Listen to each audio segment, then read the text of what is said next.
Bonjour à tous, je suis Marie, la fondatrice d'Omum, et je vous propose de nous retrouver une fois par mois dans ce nouveau format où nous partageons autour des sujets de la maternité. Nous partageons des initiatives qui nous tiennent à cœur, par exemple, ou des rencontres avec des professionnels, des témoignages de mamans, ou simplement le partage de notre manière de vivre la maternité au sein de l'équipe Omum. Bonjour à tous et bienvenue sur le podcast L'Instant maternel d'Omum.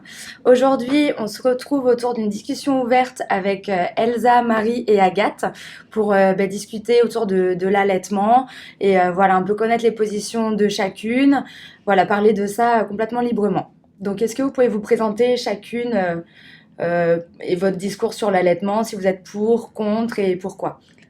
Ok, donc bonjour, moi c'est Elsa, je suis une femme enceinte, donc c'est mon premier enfant, moi j'ai pour projet d'allaiter et du coup je suis curieuse de discuter un peu avec Agathe et Marie pour voir elles qui sont mamans de ce que j'ai compris, savoir un peu comment elles ont vécu l'allaitement et voilà. Ou pas. Ou pas.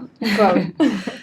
Bonjour, moi c'est Marie, donc j'ai 42 ans, j'ai 2 enfants que j'ai allaités tous les deux. La première, ma fille, je l'ai allaitée presque 2 ans et mon fils 18 mois. Donc voilà, je vous détaillerai un petit peu ma position après cette introduction rapide. Et moi, je m'appelle Agathe, j'ai 37 ans et j'ai une petite fille qui a 5 ans et que j'avais choisi de ne pas allaiter. Donc bon, voilà, je pourrais aussi parler de mes motivations. Mais du coup, vous pouvez nous dire pourquoi vous avez choisi ou non d'allaiter? Est-ce que c'était par rapport à des regards extérieurs, par rapport à la famille, ou si c'était un choix du conjoint ou non? Enfin, voilà, expliquez un petit peu votre position par rapport à ça. Je commence? Oui, vas-y. Ok, alors donc là c'est Elsa toujours. Je suis enceinte de 8 mois et moi depuis même avant de tomber enceinte, j'avais envie d'allaiter. Alors déjà parce que je trouve que c'est quelque chose de hyper naturel et qui me paraît en fait assez logique. Après, je sais pas du tout comment ça va se passer. On entend beaucoup d'échos sur le fait que ça soit difficile ou pas, est-ce qu'on va y arriver ou pas. En tout cas, c'est mon projet et les réactions autour de moi ne m'ont pas fait non plus évoluer sur le sujet pour l'instant en tout cas. Ton conjoint, il est... Oui, lui aussi, il a ouvert, toujours ouais. trouvé que c'était évident et très naturel. Voilà, tous les deux, on était vraiment en accord sur le sujet. Il n'y a même pas eu de discussion en fait. Oui, pendant ta Ouais. grossesse, ça t'a conforté dans cette envie et ce choix, quoi. Oui, ouais, tout à fait. Et si t'avais dit non, moi, c'est hors de question, je veux pas que t'allaites, je veux pas qu'en public on te voit allaiter notre enfant, enfin. Ça aurait même pas été possible. En fait, j'envisage même pas ce scénario parce que c'était une évidence pour tous les deux. Voilà, on était vraiment en accord. Et, en fait, on a la même vision de la grossesse déjà, de l'éducation, enfin de tout ce qui tourne autour de la maternité. Et donc, voilà, il n'y a pas Vous eu étiez en de accord. débat. La question s'est même pas posée, quoi. Non, parce Ouais. que vous avez vraiment eu des débats avec vos conjoints. Moi, j'ai pas eu de débat du tout. En fait, mais c'était un peu l'inverse de toi. Enfin, c'est-à-dire que moi, c'était une envie, un choix de départ. C'était qu'avant d'être enceinte, j'avais pas très envie d'allaiter. Je me sentais pas, j'avais pas envie. Et en fait, et quand j'étais enceinte, j'avais vraiment préparé mes arguments. En me disant il va falloir que j'explique à la sage-femme pourquoi j'ai pas envie d'allaiter. Et du coup, je me rappelle, je disais voilà, j'ai 3 arguments, c'est ceux-là, je pourrais vous les dire. Et en fait, la sage-femme me dit ah d'accord, très bien. Et plusieurs fois en fait, elles m'ont posé peut-être la question 2 ou 3 fois, mais des personnes différentes et en fait elles étaient convaincues. Et en fait, moi j'avais pas envie d'allaiter. La première raison, en fait, c'est vis-à-vis du père justement, où je trouve que la grossesse c'est un moment qui se vit à deux, mais qui est quand même plus vécu par la femme forcément. Et par maman, et en fait j'avais pas envie de continuer à mettre le père de côté, enfin en tout cas moi je le percevais comme ça, j'ai l'impression que l'allaitement le père était un petit peu en marge de ça et j'avais envie en fait qu'il puisse lui donner à manger. Voilà. Et après j'avais une autre raison qui va peut-être sembler très égoïste, mais c'est pas grave, j'assume. C'est en fait dans mon imaginaire et dans mon entourage, j'avais l'impression que les bébés qui sont nourris au biberon dorment mieux la nuit. Et en fait le sommeil pour moi c'est important. Et je me suis dit je préfère mettre toutes les chances de mon côté pour qu'elles dorment bien. Et donc, je préfère la nourrir au biberon. Donc voilà, voilà. Et la troisième raison, c'était le fait que j'avais pas forcément envie en public de mettre mon sein devant les gens. Alors qu'en plus, je vois plein de femmes qui allaitent et ça se voit pas du tout. Et c'est très bien et c'est pas choquant du tout. Enfin, j'ai pas du tout d'a priori par rapport à ça, mais c'était très personnel. Ouais. Ah, mais du Voilà. coup, tu as quand même préparé des arguments parce que tu te Voilà. disais, Ouais. je Il va vais falloir être que je me jugée, justifie. je vais devoir Oui. me Il va justifier. falloir que je me Exactement. justifie. Je me suis dit, il va falloir que je me justifie. Donc, ces arguments, je les avais déjà avant, mais je me suis dit, bon, il faut que je les séquence bien pour expliquer. Et en fait, les sages-femmes ont compris que j'étais assez décidée par rapport à ça et ont complètement respecté mon Son choix. choix. Ouais. D'accord. Voilà. Et moi, donc c'est Marie. Alors moi, c'est encore une histoire différente parce que j'avais pas du tout d'avis sur l'allaitement, ni avant d'être enceinte, ni pendant. Je me disais pourquoi pas, mais voilà, je m'étais pas dit, j'étais pas une ayatollah de l'allaitement en disant je veux absolument le faire. Enfin, j'étais beaucoup moins décidée que toi, Elsa. Et même en fin de grossesse, quoi, je me disais, Je ouais, savais ça pas serait trop, bien, voilà, mais je sais pas si je vais le faire. Et puis, quand ma fille est née, bon, en plus, j'ai eu une césarienne, alors peut-être qu'il y a ce sentiment de pas avoir vraiment accouché. Et puis, on l'a posée sur mon ventre, elle était, ou sur ma poitrine, enfin, sur mon torse, je sais pas comment dire ça. Et c'est bien fait la nature, parce que elle avait donc le visage collé sur ma peau, et elle a rampé pour atteindre mon sein. Et puis, ben voilà, elle a fait la première tétée, et puis après, ben, c'était évident que j'allais continuer. Ouais. Donc, et puis c'est pareil, même si j'avais décidé d'allaiter, je m'étais pas dit j'allaiterai 18 mois, 2 ans. Oui, c'est Enfin pas... voilà, et ça s'est fait comme ça. Et puis j'ai continué d'allaiter en tirant mon lait quand j'ai continué à travailler. Bon, faut dire que c'était plus facile pour moi parce que ben, je suis chef d'entreprise, donc je m'organisais un peu comme je voulais. C'est plus facile que quand on est salarié, certainement. Et puis voilà, j'ai trouvé une nounou qui acceptait de donner le lait que je tirais à mes enfants. Et puis ça s'est fait comme ça. Et finalement, j'ai arrêté parce que la première fois, c'est ma fille qui a voulu arrêter. Et mon fils, c'était un petit peu plus tôt, mais c'est parce que ben, je travaillais trop, je faisais trop de déplacements, j'étais trop épuisée et c'est mon lait qui s'est tari.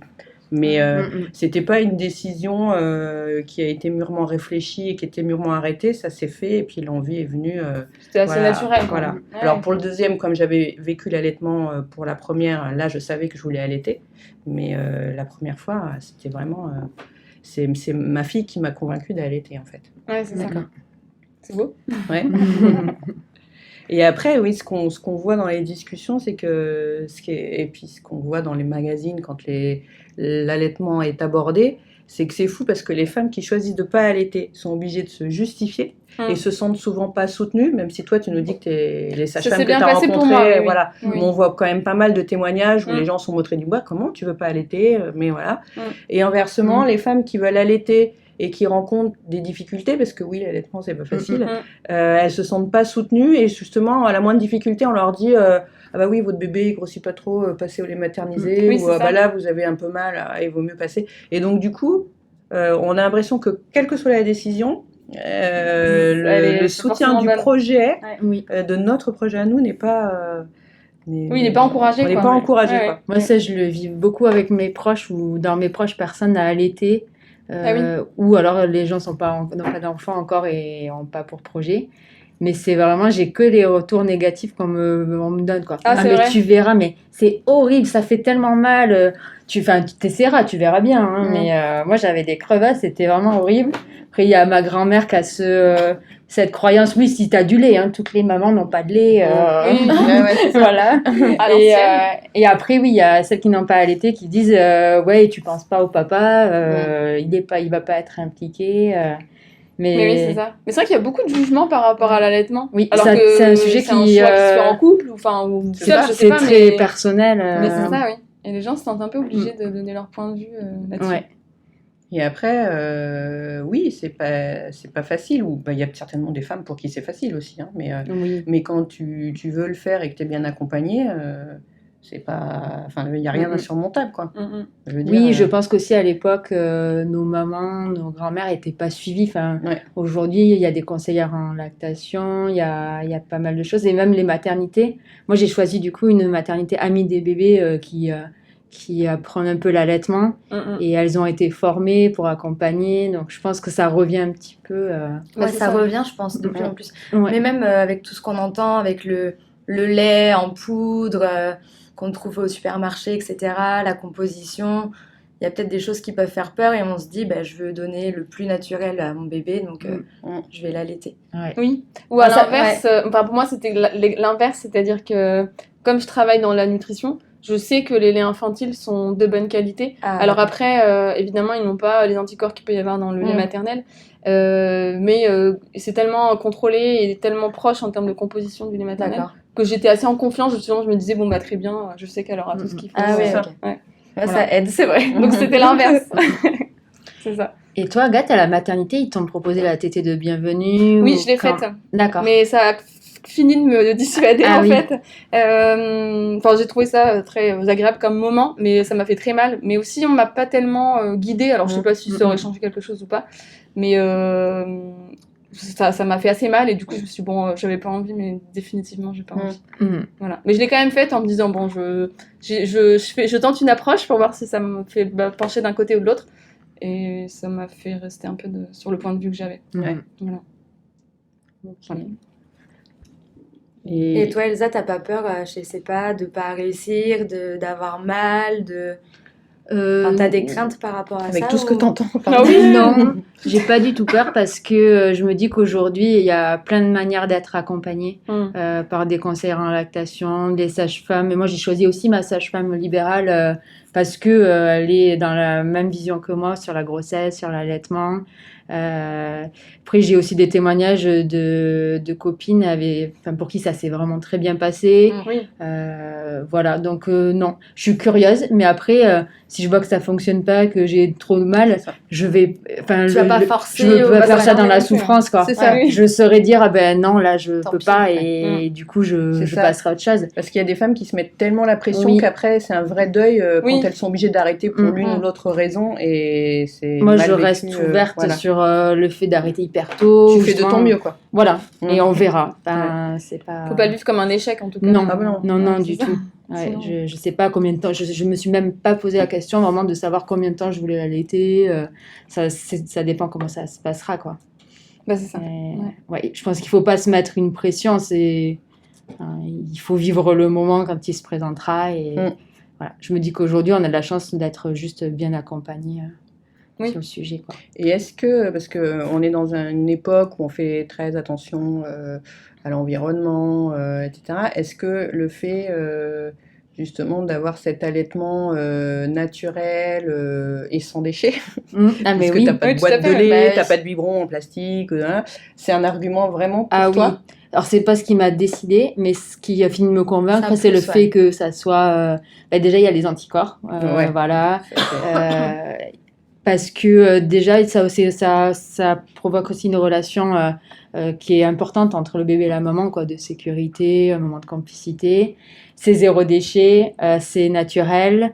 Et puis, pas besoin de transporter tout C'est ça. l'attirail, quoi. C'est pratique. Tu transportes tout avec toi, c'est bien pratique. Ouais.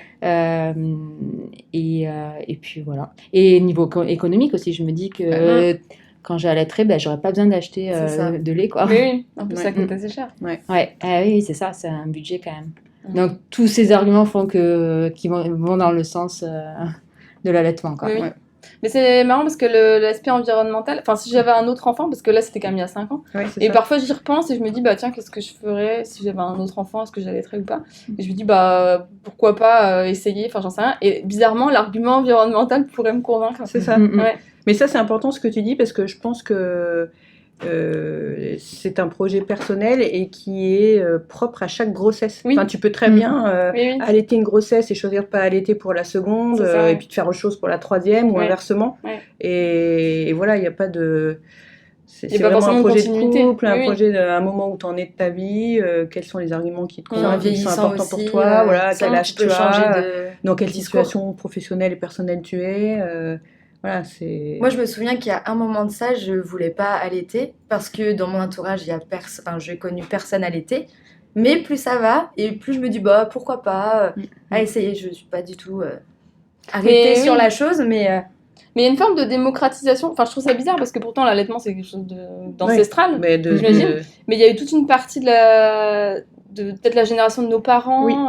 peut-être au moment où les laits maternisés sont arrivés, et où, par exemple, moi, ma mère ne m'a pas allaitée et ma sœur non plus. Et dans mon entourage, au niveau de la génération de mes parents, personne n'a allaité non plus. Et ça revient, je pense, à notre c'était génération. l'époque industrielle, voilà, où ça, les laits, et c'était on un énorme disait progrès, hein. que justement les laits étaient plus riches que le lait maternel. Oui, c'est ça. Voilà, donc, et puis ça apporte certaines contraintes parce qu'il faut continuer à pas boire d'alcool, faut continuer. Oui, c'est vrai. Bon, après, si tu tires ton lait alcoolisé et que tu le donnes pas cette fois-là au bébé, ça, tu peux aussi boire d'alcool quand t'allaites, hein, mais voilà, Oui, c'est une petite t'as une hygiène de organisation, vie, tu peux pas trop prendre de médicaments. Enfin, il y a quelques contraintes qui continuent. Après la grossesse, ouais. Après la grossesse, si tu allaites, mais il y a rien de, voilà, c'est rien d'insurmontable, quoi. Oui, c'est ça. Et puis pour rebondir sur la place du papa, moi de mon expérience personnelle, c'est qu'autour du repas de l'enfant, il y a le fait de le réveiller, le fait de le changer, le fait de lui faire son rôle, et que du coup, faut inviter les papas à participer pour bien évidemment prendre leur place. Et puis après, des moments... alors, tirer son lait, c'est pas sexy, hein. C'est pas sexy. Ça fait un peu traite, mais c'est une traite. C'est ça. Donc les appareils, même s'ils sont de plus en plus designés, il y a le bruit, la succion, voilà, le principe reste le même.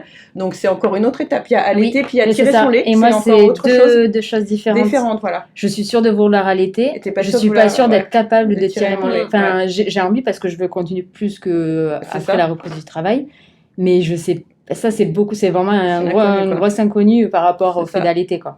Mais je veux dire, une fois que l'allaitement est en place, au bout d'un mois, on peut tout à fait tirer son lait et le faire donner au papa dans le biberon. Oui, tout à fait. Oui. Mais voilà, c'est encore autre chose. Il faut accepter de tirer son lait et c'est encore autre chose que l'allaitement, quoi. Mais du coup, ça veut dire que toutes les nuits, c'était toi qui te levais à chaque fois pour... Eh ben non, parce alors que c'est ça aussi, là aussi c'est une histoire personnelle parce que souvent quand nous on est en congé maternité, le papa il a repris le travail donc il a sa journée assurée donc je sais pas comment ça peut s'organiser, ça aussi c'est une histoire de couple mais en fait il se levait pour changer parce qu'on nous recommande souvent de changer le bébé avant pour qu'il soit bien réveillé pour bien téter. Donc il changeait, après il me l'a donné ou il me le donnait pour mon fils au sein, puis après il faut lui faire un câlin avec l'euro là, donc il le reprenait. Donc oui, c'est pas que les 5 minutes de la tétée puis on couche le bébé, il y a tout un échange avec le bébé. Et nous, moi qui veux allaiter, je me renseigne beaucoup, je lis des choses sur l'allaitement. Et en fait, mon conjoint, il en sait tout autant que moi sur l'allaitement, mais même sur les détails techniques. Parce que, en fait, même si c'est moi qui vais allaiter, je trouve que... Et même lui, ça l'intéresse, en fait, que c'est un projet à deux, même si c'est moi qui vais allaiter, quoi. Et je m'assure aussi que la nuit, il aura son rôle, qu'il va nous soutenir. Je me sens pas seule avec cette décision en me disant, bon, c'est moi qui va prendre en charge le bébé puisque je vais allaiter, quoi. Je j'ai pas du tout l'impression de l'exclure par rapport à l'allaitement, quoi. Oui, effectivement, le fait d'allaiter, c'est pas synonyme de se lever seule la nuit, toutes les nuits. Moi j'espère pas, ça doit l'être. Oui, mais c'est pas obligatoirement ça, c'est ça que je veux dire. Pas tous les coups, en fait. Ouais. On verra comment ça se passe. Cette vision des choses. T'allaites, c'est toute seule qui te réveille et puis il dort à côté tranquillement, quoi. Il essaie de dormir en tout cas. Il fait semblant de dormir. C'est ça. Ouais, mais ça c'est pareil pour toutes les tâches à partager dans le couple. Oui. On peut les partager ou pas.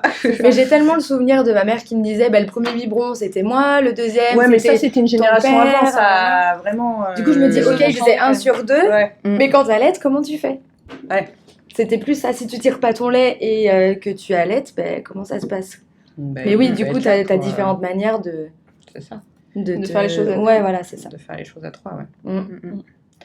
Donc voilà, en tout cas, qu'on choisisse ou pas d'allaiter, chacun est libre de son choix. Oui, tout à fait. Chacun ses motivations. Il faut respecter, quoi.